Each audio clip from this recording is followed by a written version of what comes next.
सभी विद्यार्थियों का हार्दिक स्वागत, हार्दिक अभिनंदन। प्रिय विद्यार्थियों, BA, BSc, BCom part first में पढ़ने वाले जनरल इंग्लिश, जिसका हम चौथा मॉडल पेपर आज हम पढ़ेंगे, कंपलसरी के लिए बहुत ही इंपॉर्टेंट है। जिसमें आपके एक पार्ट होता है नरेशन का, यानी जिसके लिए हमने पहले पढ़ा, लेकिन आज हम इसका अभ्यास करेंगे। यानी जो आपको क्वेश्चंस हुए, किस प्रकार के प्रश्न आते हैं, उसके बारे में पढ़ेंगे। नरेशन में से किस प्रकार के प्रश्न पूछे जाते हैं, उनका सोल्यूशन हमें किस प्रकार करना है। थोड़ा सा यदि ध्यान रखेंगे तो मेरे विचार से आपके नरेशन के पूरे सवाल सही हो जाएंगे। और आपको यानी पहले क्या करना है, थोड़ा सा मैं आपसे बताना चाहूंगा कि इससे पहला वीडियो जो है नरेशन का है, यानी जो नरेशन के नियम समझाए गए हैं, वो वीडियो आप जरूर देख लें, ताकि जो भी अगर वो वीडियो देख करके मात्र 20 मिनट का वीडियो है, और 20 मिनट का वीडियो और ये 20 मिनट यानी 40 मिनट में जो है आपके पूरे नरेशन क्लियर हो जाएंगे। और नरेशन जो है इसमें से जैसे लगभग 4-5 जो नंबर के 5 नंबर के लगभग क्वेश्चन है वो आ जाते हैं, तो आप इसको देख लीजिएगा। बहुत ही अच्छी तरह से उसमें समझाया गया है, और ये प्रश्न आपके देख करके करोगे तो भी आप पेपर को अच्छी तरह से करोगे। पेपर को किस तरह करना है मैं आपको बता देता हूं, कि जैसे प्रश्न में कैसे कैसे आते हैं, उन सभी को आप ध्यान में रखना है कि कैसे मैंने हल किया है, कैसे मैंने एक दूसरे के जो विकल्प है उनको यानी कट किया है। विकल्प को कट करके फिर क्या है कि लगभग आप उससे सही डिसीजन पर पहुंच जाएंगे। तो आइए चलते हैं, प्रश्नों को हल करते हैं नरेशन के, और किस प्रकार के प्रश्न आते हैं आपके पेपर में। इसी तरह के प्रश्न आते हैं। आपको बता दूं कि हिंदी कंपलसरी, अंग्रेजी, हिंदी साहित्य, राजनीति विज्ञान, इतिहास, भूगोल, पर्यावरण, कंप्यूटर, गांधी जीवन और दर्शन और अन्य सारे विषय है वो बीए फाइनल तक, यानी बीए फर्स्ट ईयर से लेकर के और बीए फाइनल तक के सारे विषय हैं वो पढ़ाए जाते हैं। तो आप निश्चित रूप से मेरे साथ बने रहें और चैनल को सब्सक्राइब करें, ताकि जब भी वीडियो बनता है तो आपके पास उसका नोटिफिकेशन आ जाए। देखिए, प्रश्न आपके इस प्रकार आएगा कि choose the correct indirect speech of the sentence given in questions. अब इंडायरेक्ट स्पीच में से डायरेक्ट स्पीच में से कैसे प्रश्न आते हैं, एक तो आपका यानी थ्योरेटिकली प्रश्न आ जाता है, और एक आपके प्रैक्टिकली क्वेश्चन आते हैं। थ्योरेटिकल का मतलब है कि जैसे मान लो कई बार ऐसा प्रश्न भी पूछा जाता है कि जैसे नियम से संबंधित भी पूछ लिया जाता है, उसमें इसमें आपके आएंगे नियम में किस प्रकार के प्रश्न पूछे जाते हैं, तो वो भी मैं आपको बता दूंगा। उसमें लगभग 2-3-4 प्रश्न है वो मैंने इस प्रकार के डाले हैं, शामिल किए हैं, जो नियम से संबंधित है वैसे प्रश्न पूछे जाते हैं। और प्रैक्टिकली सारे प्रश्न है वो हम लगभग 15-20 प्रश्न हल करके देखते हैं, और आपका ये पेपर क्लियर हो जाएगा। पहला प्रश्न है कि the teacher said to the students, 2 and 2 make 4। 2 and 2 make 4। अब देखिए, the teacher said to the student 2 and 2 make 4। अब जैसे इसको आप समझे पहले तो, कि टीचर ने विद्यार्थियों से कहा कि 2 और 2 4 होते हैं, 2 और 2 4 होते हैं। तो सीधी सी बात है कि पहली बात तो ये सेंटेंस जो है वो सार्वभौम सत्य है, यूनिवर्सल ट्रुथ है, क्योंकि 2 और 2 तो हमेशा 4 ही होते हैं। तो यहां से आपको समझना है कि जैसे मान लो टेंस चेंज की आपकी बात करें, तो यदि इधर का वाक्य ये रिपोर्टिंग वर्ब है, ये आरवी है, और ये इन्वर्टेड कोमा में है, ये रिपोर्टेड स्पीच है। अब रिपोर्टिंग वर्ब का जो टेंस है वो तो कभी बदलता ही नहीं है, रिपोर्टेड स्पीच का टेंस बदलता है, और वो भी किसके अनुसार बदलता है, इस रिपोर्टिंग वर्ब के अनुसार बदलता है। रिपोर्टिंग वर्ब में पास्ट इंडेफिनिट होता है, तो इधर का टेंस जरूर बदलता है। उसकी सारणी आपको बताई गई है पहले वाले वीडियो में, तो वहां से आप देख सकते हैं कि कौन सा टेंस किस में बदलता है। अब देखिए, अगर मान लो या इधर यूनिवर्सल ट्रुथ होता है तो टेंस बदलता नहीं है। यूनिवर्सल ट्रुथ है, हैबिचुअल फैक्ट है, हिस्ट्रिकल फैक्ट है, 3 होते हैं, तो टेंस नहीं बदलता है। एक आपके टेंस कब नहीं बदलता है, जब यदि इधर का वाक्य यानी आपके रिपोर्टिंग वर्ब में जो वाक्य प्रेजेंट इंडेफिनिट का वाक्य होता है तो भी नहीं बदलता है, फ्यूचर इंडेफिनिट का होता है, यानी सेड की जगह सेज होता है, यहाँ पर सेज होता है, तो भी इधर का टेंस, रिपोर्टेड स्पीच का टेंस नहीं बदलता। धीरे धीरे आप थोड़ा नियमों को भी याद कर ले, देख लें, क्योंकि इधर का टेंस बदलता नहीं। तो ये ध्यान, अगर सेज होता है या टेल्स आ जाता है, या जैसे प्रश्नवाचक होकर के और केवल से आ जाता है, तो इस प्रकार के वाक्य आते हैं, तो इधर का टेंस है, रिपोर्टेड स्पीच का टेंस नहीं बदलता है, ये ध्यान रखना। तो इसमें देखिए, कहने का अर्थ ये तो बदलेगा नहीं। तो अब हम सीधा वाक्य साधारण है, तो सेड टू के स्थान पर टोल्ड हो जाता है। देख लीजिए, इसमें the teacher told the students that 2 and 2 made 4। तो ये टेंस बदल दिया इसने, ये गलत है, नहीं है। इसमें भी देखो मेड 4 किया है, ये भी गलत है। अब नन ऑफ दीज हो नहीं सकता, तो ये तीसरा प्रश्न अपने आप से आ गया ना। The teacher told the students that 2 and 2 make 4, यानी डेट से जुड़ता है ये। इसमें जैसे ये कनेक्टिव वर्ड यहाँ पर जैसे इन्वर्टेड कोमा है ना, यहाँ पे साधारण वाक्य में डेट जुड़ता है, और अन्य जो जैसे मान लो प्रश्नवाचक है तो उसमें यस नो टाइप वाला होता है या सहायक क्रिया वाला होता है तो इफ जुड़ जाता है, तो ये ध्यान रखेंगे। आगे देखिए, Ram said to me I am writing a book, सीधा सा वाक्य है, साधारण वाक्य है, तो देट से जुड़ना है। Ram told me that I was writing a book, अब जैसे देखिए first person, second person, third person, S O N, इसको ध्यान रखें। First person, second person, third person. First person subject अनुसार, सेकंड पर्सन ऑब्जेक्ट अनुसार, third person no change. First person में कौन कौन से आते हैं? आई और वी, ठीक है। सेकंड पर्सन में यू, और थर्ड पर्सन में ही, सी, इट और किसी का नाम, ये थर्ड पर्सन आते हैं। तो आई और वी जो है वो तो सब्जेक्ट अनुसार, रिपोर्टिंग वर्ब के सब्जेक्ट अनुसार, रिपोर्टिंग वर्ब के जैसे ये आई है ना, ये रिपोर्टिंग वर्ब का सब्जेक्ट ये है, राम है, तो राम के अनुसार चेंज होगा। सेकंड पर्सन ऑब्जेक्ट के अनुसार, यू के जितने भी रूप है वो ऑब्जेक्ट के अनुसार चेंज होते हैं। थर्ड पर्सन होता है वो चेंज नहीं होता है, ये ध्यान रखेंगे। तो 123 बटा सन देख लो, 123 बटा सन। Ram told me that I, तो इसने आई का आई रख दिया, बदला नहीं है, ठीक है। अब जैसे देखिए आई है वो किसके अनुसार बदला? राम है, राम लड़का है, तो इसमें ही आ जाएगा। पहली बात तो ये ही से बदलना है, एक बात। दूसरा इजारम है तो वाज वर्ब में बदलना है, तो ही वाज तक सही होना चाहिए। अब देखिए यहां पर देट कर दिया तो इसका मतलब ये सही है, देट से जुड़ना है। Ram told me that he was writing a book, he was writing a book. देखिए राम अश्योर्ड, देखिए यहां पर अश्योर्ड कर दिया तो अश्योर्ड नहीं होगा। Ram told that he is writing a book, ये भी गलत है, तो ये 2 नंबर सही हो गया, he was writing a book अपने आप ही सही हो गया। अब देखिए इस प्रकार के प्रश्न भी आते हैं, which of the following is true?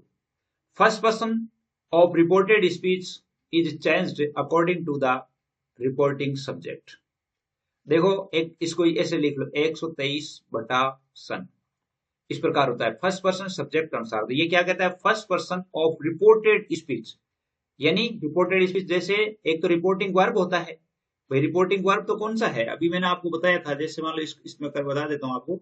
ये रिपोर्टिंग वर्ब राम टोल्ड मी, ये राम सेड टू मी, ये रिपोर्टिंग वर्ब है, ये आर भी है, और ये आई एम राइटिंग ए बुक, ये आर एस है, मतलब ये रिपोर्टेड स्पीच है। तो इसमें क्या कह रहा है ये कह रहा है कि first person of reported speech changed according to the reporting subject, यानी रिपोर्टिंग वर्ब का जो सब्जेक्ट है उसके अनुसार फर्स्ट पर्सन चेंज होता है। देखिए अपना नियम क्या कहता है, यही कहता है। दूसरा, first person reported speech is changed according to the reporting verb, गलत है।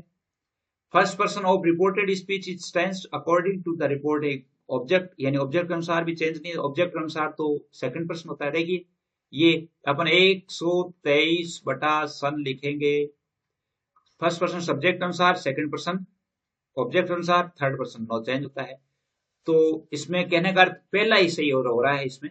दूसरा, first person of reported speech is changed according to the reporting adverb, गलत।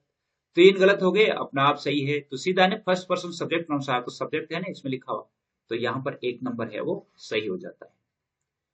अगला देखिए, Rahul said alas she is no more. अब यहां पर अल्लास का मतलब दुख है और एक्सक्लेमेशन आया हुआ है, तो सीधी सी बात है, अगर ये अगर मान लो दुख की बात है, 3 चीजें होती है, एक तो खुशी की बात होती है, हैप्पी की बात होती है, तब तो एक्सक्लेम्ड विद जॉय, अगर खुशी होती है तो एक्सक्लेम्ड विद जॉय, और अगर दुख होता है तो एक्सक्लेम्ड विद सोरो, एक्सक्लेम्ड विद सोरो, ये 2 चीजें होती है। तो अल्लाह दुख की बात है तो एक्सक्लेम्ड विद सोरो से चेंज होना है। Rahul said that she was no more, गलत। Rahul exclaimed with joy, joy गलत है, क्योंकि alas she is no more मतलब वह नहीं रही, वह मर गई, तो यहां पर जॉय तो हो ही नहीं सकता। Rahul exclaimed with disgust that she was no more, disgust भी नहीं हो सकता। और Rahul exclaimed with sorrow that she was no more, ये बिल्कुल सही है, ये 4 नंबर आपके सही हो जाता है। इसी प्रकार देखिए, the student said let us study, student said let us study, तब आप पे क्या लिखेंगे? यानी जैसे भाई विद्यार्थियों ने कहा कि आओ पढ़े, the student suggested to study, गलत। The students suggested they should study, विद्यार्थियों ने सुझाव दिया कि हमें पढ़ना चाहिए। The student suggested that he should, he गलत हो गया क्योंकि यहाँ पर द स्टूडेंट्स है, तो यहाँ पर जो है इनके लिए, स्टूडेंट्स के लिए दे काम में आएगा। The students requested to study, ये तो 3 और 4 गलत है ही अपना आप, ये गलत है ही, तो 2 नंबर सही रह गया अपना आप ही इसमें। The student suggested that they should study. आगे देखिए, he said to Radha are you a fool, उसने राधा से कहा कि क्या तुम मूर्ख हो। ही टोल्ड राधा, तो इसमें आगे प्रश्नवाचक है तो टोल्ड होता नहीं है, आस्क्ड होता है, ध्यान रखना। तो टोल्ड वाला है तो कट हो गया अपना आप ही, तो ये पहला तो अपना आप ही कट हो गया टोल्ड वाला। He asked Radha she is a fool, गलत, क्योंकि अगर आर यू से है यानी ये इससे बना हुआ प्रश्नवाचक वाक्य है, हेल्पिंग वर्ब से बना हुआ है, तो इफ से हो सकता है WHETHER, वेदर से। हालांकि इससे बहुत कम काम में लिया जाता है, लेकिन कई बार क्या होता है कि एग्जाम में विद्यार्थियों को मिसगाइड करने के लिए वेदर का उपयोग कर देते हैं। वो इफ का करो चाहे वेदर का करो, दोनों में से एक का कर दिया जाता है। तो इफ से देख लीजिए इसमें, अब इफ, इसमें इफ का नहीं है, इसमें भी नहीं, तो अब इनमें इफ का प्रयोग है, देखिए दोनों में। अब लेकिन इनमें क्या फर्क है, देखिए, he asked Radha if is she a fool. If is she, ये इफ के बाद में हमेशा क्या आता है, सब्जेक्ट आता है, तो ये हेल्पिंग वर्ब नहीं आती। इफ के बाद में हेल्पिंग वर्ब नहीं आती, ये ध्यान रखना। इफ के बाद हमेशा सब्जेक्ट आता है। इफ के बाद सब्जेक्ट ये सी was ill, C was ill, क्योंकि इज है तो वाज वर्ब में बदलना है, तो चौथा 4 नंबर बिल्कुल करेक्ट है, ये ध्यान रखना है।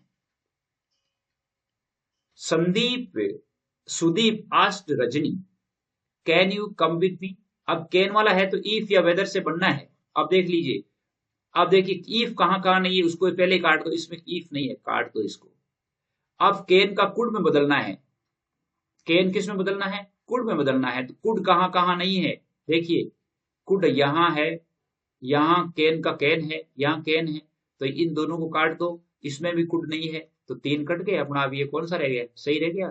Sudeep asked Rajni if she could go with him, इस प्रकार हो जाएगा, ये 4 नंबर सही हो जाएगा। इफ सी देखिए इसमें इसके आधार पर बदलना है, यू ऑब्जेक्ट के अनुसार बदलना है, रजनी है तो यू की जगह सी आ गया। इफ सी कैन का कुड हो गया, कम विद, अब ये किसके अनुसार बदलना है, इसके अनुसार बदलना है, सुदीप के अनुसार, तो सुदीप हिम हो गया अपना आप ही, she could go with him. अगला प्रश्न देखिए, Ram said to his sister sir may I come in please. Sir may I come in, ऐसा भी हो सकता है, सर मे आई कम इन, या मे आई कम इन सर, ऐसा भी हो सकता है। तो अब इसमें क्या है, इसने रिक्वेस्ट की है ना। Ram asked his teacher to come in, 1 number. Ram asked his teacher to come in, और Ram asked his teacher if he might come in. Ram asked his teacher respectfully, देखिए respectful, sir may I come in, तो respectfully किया है। If he might go इन, कम का गो हो जाता है, ये ध्यान रखना है। जो 3 नंबर है वो सही है इसका। अगला देखिए, the little boy said hurrah I have won the match. Hurrah खुशी है, एक्सक्लेम्ड विद जॉय, क्या हो जाता है, एक्सक्लेम्ड विद जॉय। जॉय वाला कौन सा है, ये है, देखिए बाकी ये होगा नहीं, ठीक है। Exclaimed with eagerness that he had won the match, exclaimed with joy that he had won the match, exclaimed with surprise, surprise नहीं है इसमें, तो इसमें इसने क्या किया है, exclaimed with joy that he had won the match, इसमें 3 नंबर सही हो जाएगा। इसी प्रकार देखिए, Raman has left this city said Seema to Reena. Raman has left this city said, अब इस प्रकार का प्रश्न भी आ जाता है, तो जैसे मान लो ये रिपोर्टेड स्पीच दे दिया इधर, रिपोर्टिंग वर्ब को दे दिया इधर, ऐसे भी हो सकता है। तो सीमा टोल्ड आ जाता है, ठीक है, तो सेड की सेड आ गया, तो सेड तो आएगा नहीं इसमें, टोल्ड आना है क्योंकि साधारण वाक्य है। तो सीमा टोल्ड, सीमा टोल्ड, सीमा टोल्ड। अब हैज जो है वो हेड में बदलना है, किस में बदलना है, हैज में। देखिए इसमें हैज का हैज लगा दिया है, तो ये गलत है। अब हेड 2 चीजें हैं यहां पर। अब देखिए इस पर दिस सिटी है, दिस है वो डेट में बदलता है, तो इसमें डेट कौन से में है, देखिए इसमें तो इसमें दिस का दिस ही रखा है, तो इसका मतलब ये भी गलत है, और इसमें डेट हो गया है, तो ये बिल्कुल सही है, ये ध्यान करना है। तो इन छोटी छोटी चीजों का यदि आप ध्यान रखेंगे, यानी जैसे मान लो आपको पता है कि जैसे पहली बात तो जैसे मान लो हैज, हैज है वो किस में बदलना है, हेड में बदलना है। एक बात तो ये ध्यान रखेंगे, जहां जहां हेड है उसको अलग छांट लो। दिस है, दिस को देट में बदलना है, तो जहां देट है उसको छांट लो। और इसके बाद जैसे मान लो किसी में क्या है कि आस्क्ड लिख दिया है, टोल्ड की जगह आस्क्ड लिख दिया, इस प्रकार ही आपको छांटना है कि सेड टू के स्थान पर तो टोल्ड आना है, साधारण वाक्य है तो एक ठीक है। अब आपको जैसे मान लो जो सेंटेंस जैसे हेज का है तो उसमें हेड आना चाहिए, दिस है तो इसमें देट आना चाहिए। अब ये तीन चीजें जब मिलाओगे तो तीनों चीजें हैं वो जो करेक्ट सेंटेंस होगा उसी में मिलेगी, ये ध्यान रखो। ये देखिए Sudhir said we ought to fulfil our duty, ought to है, देखिए आउट टू को मतलब कर्तव्य है, क्या है, कर्तव्य है। तो अब इसमें देखिए Sudhir said that they ought to fulfil their duties, Sudhir said that they ought fulfil, ought to आना चाहिए, तो ये तो गलत है। और इसमें देखिए सुधीर सेड दैट, यानी इसमें देखिए यानी यहाँ क्या कर दिया, जैसे said that they ought to आना चाहिए, तो इसमें तो यहाँ गलत हो ही गया अपना आप। आगे देखिए Sudhir said that they ought have, ये भी गलत हो गया, और नन ऑफ दीज आना नहीं है, तो पहला एकदम सही हो गया ना अपना आप ही। Sudhir said that they ought to fulfil their duties. अब जैसे मान लो यहाँ पर सेड टू है, तो यहाँ पर जैसे मान लो अलग जैसे ड्यूटीज से संबंधित भी बात हो सकती है, ठीक है, यहां पर यह भी हो सकता है। आगे देखिए Amit says you are very, अब ये बात आ गई प्रेजेंट इंडेफिनिट का है सेज, तो इधर का टेंस बदलेगा नहीं, ये ध्यान रखना। इधर का टेंस तीन स्थितियों में नहीं बदलता है, चार स्थितियों में। अगर यूनिवर्सल ट्रुथ होता है, ठीक है, यदि सार्वभौम सत्य होता है, जैसे दो और दो चार होते हैं, ठीक है, सूर्य पूर्व में उदय होता है, जैसे सूरज पूर्व में उदय होता है, पश्चिम में अस्त होता है, पृथ्वी गोल है, ये सब सार्वभौम सत्य है। द अर्थ इज राउंड, तो इसमें अर्थ इज राउंड ही रहेगा, ये चेंज नहीं होगा। अब जैसे मान लो इधर का वाक्य प्रेजेंट इंडेफिनिट का है, तो भी आपकी ये टेंस नहीं बदलेगा, तो टेंस नहीं बदलना है। तो टेंस नहीं बदलना है तो इसमें कौन सा हो जाएगा, जैसे वाज आया हुआ है ना इसमें, जैसे वाज वाज, ये दो तो गलत हो गए अपना आप ही। यहाँ पर कहने का अर्थ है हमें टेंस नहीं बदलना है। अब यहाँ पर देखिए एक इज है, एक एम दिया हुआ है, अब हमें जो है इसको चेंज करना है। अमित सेज, अगर मान लो अभी इतना ही है, तब आपको किस में कल्पना करना है, मी में कल्पना करना है। अमित सेज टू मी, अगर यहां पर हम टू मी की कल्पना करके देखना है तो यू किसके अनुसार बदलेगा, यू का आई हो जाएगा। अब आई कौन से में, I am very intelligent, Amit says that I am very intelligent, तो ही इज वेरी इंटेलिजेंट नहीं होगा। अगर यहां पर अमित सेज टू हिम होता, सेज टू हिम होता, तो ये सही होता, ही इज वेरी इंटेलिजेंट। लेकिन यहां पर अमित सेज ही किया हुआ है, तब आपको टू मी से देखना है। किससे देखना है, टू मी से देख करके हमें सही करना है।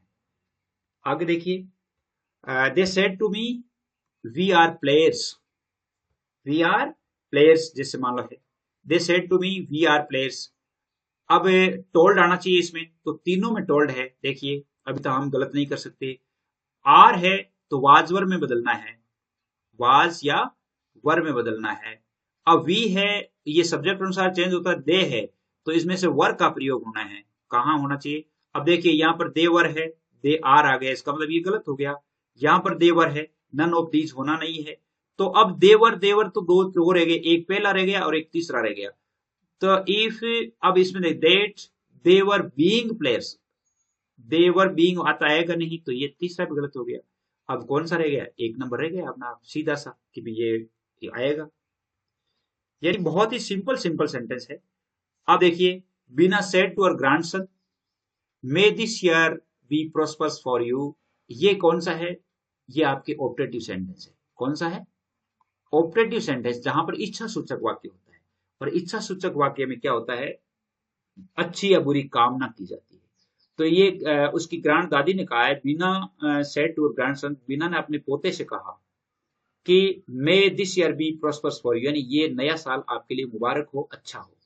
तो अब देखिए अब इसमें टोल्ड आएगा नहीं, विश्ड आएगा, तो टोल्ड आएगा नहीं, तो टोल्ड जहां पे लिखा हुआ है तो ये गलत हो गया अपना आप ही।